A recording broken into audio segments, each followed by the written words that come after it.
All right, here's the card up front so you can screenshot and go. Both teams to score, yes. Manchester United at Burnley at minus 115.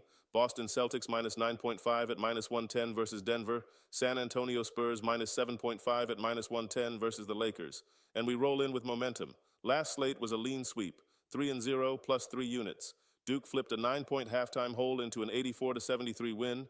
Texas Tech cashed the rock fight cover, and Minnesota iced Miami by 28. Clean reads, minimal sweat. Let's run it back. First stop, Turf Moor. The matchup is basically relegation panic meets managerial whiplash, which is a fancy way of saying expect chaos, not clean sheets. United are in transition after the Amorim sacking, and whenever a team changes managers, people love to pretend the defense gets fixed overnight. That is not how humans work. A new voice can juice effort and simplify the attack, but defensive organization is muscle memory, and United's muscle memory away from home is a horror movie. The stat that drives the whole bet: United have gone 15 straight Premier League away matches without a clean sheet. 15. That's not bad luck. That's a system. So instead of trying to predict whether the interim bounce means a win, a draw, or a Y as the left back playing striker, we're taking the market that fits the structure, both teams to score. Burnley help us too. They're winless in 11 and stuck in survival mode, which usually means they can't afford to sit on a 1-0 loss and call it character building. They have to swing. They've scored in 5 of their last 8 league matches, and in the reverse meeting, they hit United twice and still lost 3-2. So we're not asking Burnley to become prime Barcelona. We're asking them to manufacture one moment at home against a road defense that has been handing out goals like holiday cards. And on the other side of the equation, Burnley's defense is basically an open house. 39 conceded in 20 matches, plus a backline held together by athletic tape and good intentions. United's attack is good enough to score here even if they're a little disjointed.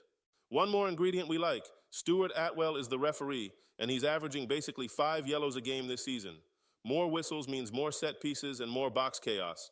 We're not betting cards tonight, but we do like the extra ways a shaky defense can get punished. Next up, Denver at Boston. We're laying Celtics minus 9.5 because this is the exact spot where good story meets bad math. Denver just played an overtime game in Philadelphia, then had to travel, and now they walk into TD Garden with tired legs and a thinned-out rotation.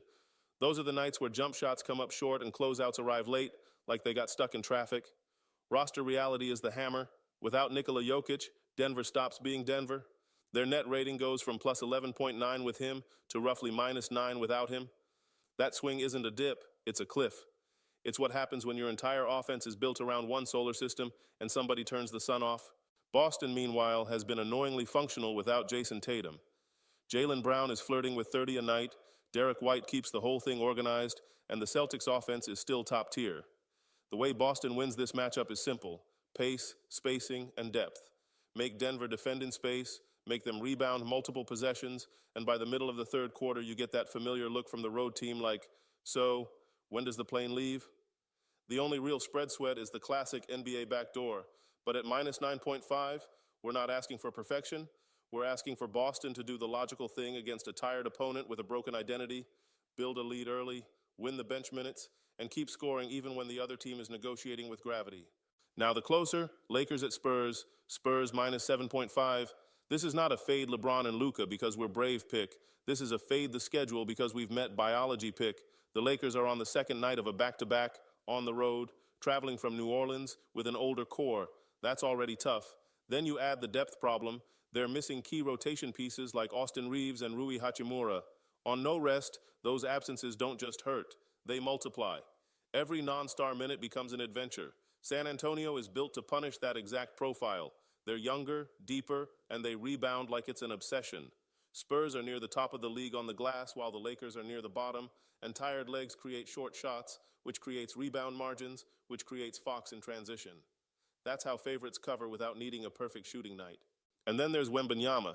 Even if he's still on a minutes restriction, he can flip a game in a 10-minute stretch. If he's coming off the bench, that's not limited. That's fresh alien versus tired backups. Good luck explaining that matchup to your therapist. We also can't ignore the Lakers' clutch profile, 9-0 in close games.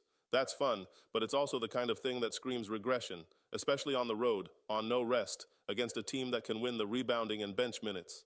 So that's the card. BTTS yes in United at Burnley at minus 115, Celtics minus 9.5 at minus 110, Spurs minus 7.5 at minus 110.